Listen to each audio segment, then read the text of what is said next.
This is Tim here from Your Six Studios. Today in this video I'm going to show you how to restart an application on your Android phone. So I have YouTube opened up. What I can do is just go back to the home screen, and then I have the switcher button right here.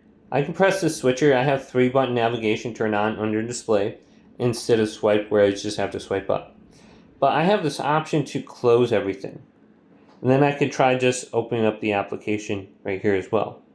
But sometimes that doesn't fix the issue that we're having, and we want to completely close it. So go to the top right and go to Settings. Scroll on down and go to Apps.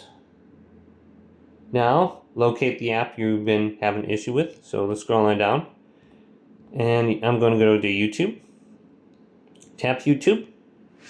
And we have the option to force stop it right here.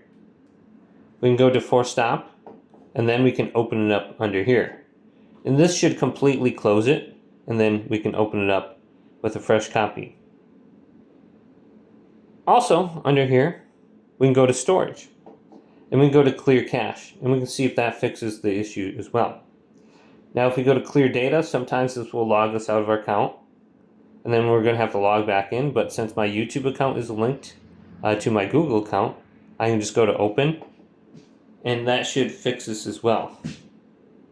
So if you're having an issue with the apps, try that out. Hopefully this video did indeed help you out. If it did, leave it a big thumbs up and subscribe to my channel down below.